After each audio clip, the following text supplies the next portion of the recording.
Bismillahirrahmanirrahim. Assalamualaikum warahmatullahi wabarakatuh. Alhamdulillah hamdan katsiran tayyiban mubarakan fih kama yuhibbu rabbuna wa yardah. Asyhadu an la ilaha illallah wahdahu la syarikalah wa asyhadu anna Muhammadan abduhu wa rasuluh. Allahumma salli wa sallim ala nabiyyina Muhammad wa ala alihi wa sahbihi ajmain, amma ba'du. Sahabat Akademi Nur yang dirahmati Allah Subhanahu wa taala, pada pertemuan kali ini kita akan melanjutkan pembahasan kita masih dalam tema akad nikah, dan pada pertemuan sebelumnya kita telah menjelaskan tentang hal-hal yang terkait akad nikah.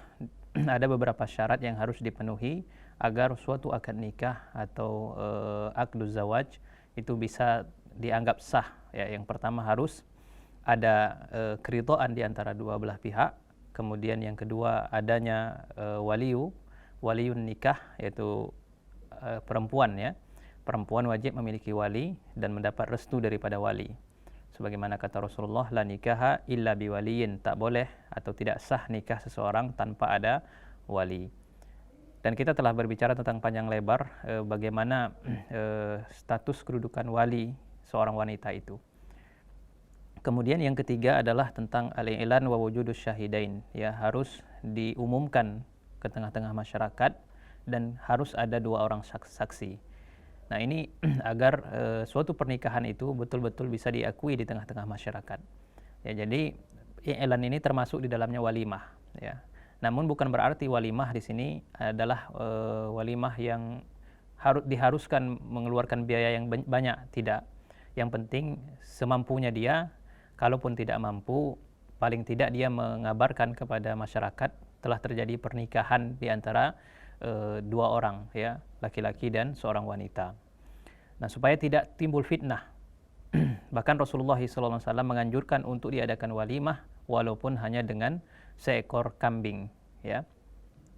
Ini syarat yang ketiga, harus memiliki saksi dan harus diumumkan di tengah-tengah masyarakat. Kemudian yang keempat, ya, tawaffarus syurut fir rajuli wal mar'ah. Ini yang akan menjadi fokus pembahasan kita pada pertemuan kali ini, yaitu terpenuhinya syarat baik pada pihak laki-laki ataupun pada pihak wanitanya. Nah, seorang laki-laki atau seorang wanita bisa untuk dinikahi atau terpenuhi syarat untuk dinikahi apabila terpenuhi paling tidak 5 kriteria, ya. Apa itu? Wad'al Islam syurutan wajibah likulli minaz zauj waz zaujah hatta yasihhul nikah waz zawaj. Ya, Islam meletakkan beberapa syarat yang wajib sifatnya baik bagi seorang suami ataupun seorang istri agar suatu pernikahan itu bisa menjadi sah. Apa itu? Wahia kattali. Yang pertama, antakunal mar'ah muslimatan au kitabiyah, ya. Muslimah yang dinikahi atau wanita yang dinikahi haruslah seorang muslimah, ya, atau kalaupun tidak ada maka boleh kitabiyah. Ya, kitabiyah ini maksudnya ahlul kitab. Ya, siapa itu ahlul kitab? Ahlul kitab adalah orang-orang yang beragama Nasrani atau beragama Yahudi yang mereka mengimani kitab samawi, ya. Nah, kalau seorang muslimah maka sudah jelas sekali mereka adalah orang yang beriman kepada Allah, beriman kepada Rasulullah SAW, seorang muslimah. Dan ini sebagaimana dianjurkan oleh Rasulullah SAW. Rasul SAW memerintahkan kita untuk memperhatikan sisi agama ketika kita ingin menikahi seorang wanita. Rasul mengatakan wanita itu dinikahi karena 4 perkara. Yang pertama karena kecantikannya, yang kedua karena nasabnya, yang ketiga karena hartanya, dan yang keempat karena agamanya. Tapi kemudian Rasul mengatakan fazfar bizatiddin taribat yadaka. Namun pilihlah yang paling baik agamanya, maka engkau akan beruntung. Jadi prioritas utama seorang muslim dalam memilih pasangan hidupnya adalah agamanya. Kalaupun dia tidak terlalu cantik, kalaupun hartanya dia tidak terlalu kaya misalkan, atau dia miskin, tapi agamanya baik, maka sebaiknya dinikahi, ya. Karena itulah nanti yang akan memberikan kebaikan untuk keluarga. Karena pernikahan sendiri di dalam Islam itu adalah untuk membangun masyarakat, ya, untuk membangun kehidupan sosial yang baik. Kemudian syarat kedua yang harus ada, antakuna afifatan muhsanah, ya. Hendaknya wanita yang dinikahi tadi adalah wanita yang mulia, yang menjaga kehormatannya. Maka diharamkan menikahi dengan wanita yang diketahui memiliki akhlak yang buruk, memiliki tingkah laku perilaku yang buruk. Ya. Sebagaimana disebutkan oleh Allah Subhanahu wa taala di dalam Al-Qur'an, wal muhsanatu minal mu'minat wal muhsanatu minal ladzina utul kitab. Ya. Yaitu yang dinikahi itu hendaklah dari wanita-wanita yang terjaga kemuliaannya, terjaga kehormatannya dari orang-orang yang beriman atau dari orang-orang ahlul kitab. Ya, mungkin pemirsa di rumah akan bertanya, apakah boleh seorang muslim nikah dengan misalnya wanita yang beragama Nasrani atau menikah dengan wanita yang beragama Yahudi? Sebenarnya kalau kita berbicara tentang fikih Islam, maka itu boleh, ya, boleh. Namun lebih baik bagi kita seorang mukmin, ya, memilih wanita yang muslimah. Kenapa? Karena itu akan lebih menyelamatkan dirinya, menyelamatkan agamanya. Tidak ada yang bisa menjamin kalau misalkan dia menikahi seorang wanita yang Nasrani atau wanita yang beragama Yahudi yang bisa menjaga agamanya. Ya. Sedikit banyak itu akan mempengaruhi dirinya. Makanya walaupun dalam secara fikih agama itu diperbolehkan, tapi sebaiknya seorang laki-laki memilih untuk menikahi wanita muslimah yang beriman kepada Allah demi menjaga akhlak, demi menjaga agama, demi menjaga keluarga dan keturunannya. Ya. Jadi itu yang kedua yang harus kita perhatikan. Hendaknya seorang laki-laki dalam memilih pasangan hidupnya, dalam memilih istrinya, memilih wanita yang menjaga kehormatan, yang menjaga kemuliaan dirinya. Ya.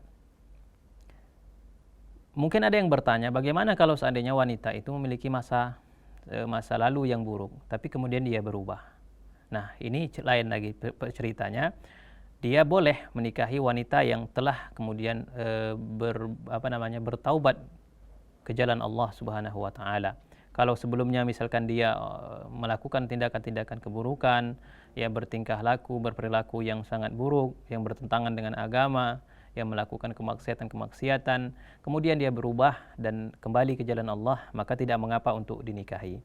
Dan kita sebagai seorang laki-laki yang memiliki rencana menikahinya, haruslah punya azam yang kuat bagaimana bisa membimbingnya menjadi lebih baik lagi. Namun kalau seandainya wanita tadi belum mengubah perilaku buruknya, maka sebaiknya untuk tidak dinikahi. Karena itu akan lebih menjaga kemuliaan agama seorang laki-laki tadi. Kemudian yang ketiga, alla takuna min maharimihi allati yuhram alaihi zawaj minhunna. Hendaknya wanita yang dinikahi itu adalah wanita yang bukan muhrimnya, ya, yang bukan muhrimnya. Sebagaimana telah pernah dijelaskan sebelumnya. Kemudian juga wala yujma fi zawajihi bainal mar'ati wa ukhtiha au ammatiha au khalatiha.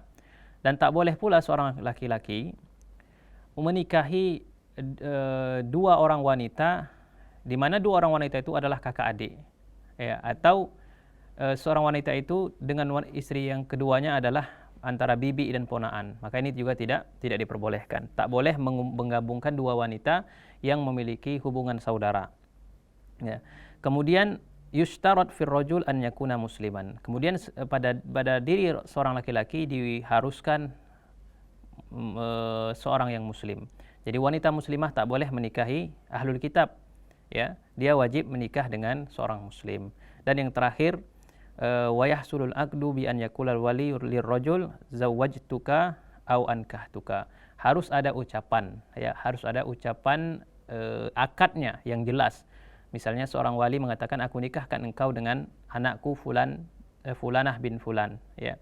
Aku nikahkan engkau dengan anakku yang bernama ini dan itu. Maka harus diucapkan dan dihadiri oleh dua orang saksi. Nah, inilah yang kemudian menjadi syarat yang harus ada pada seorang laki-laki dan seorang wanita yang hendak dinikahi oleh masing-masing pasangan. Dan demikian yang bisa kita sampaikan pada pertemuan kali ini. Kan kita selesai dalam masalah akad nikah, dan akan kita akhiri dengan subhanakallahumma wa bihamdika asyhadu an la ilaha illa anta astaghfiruka wa atubu ilaik.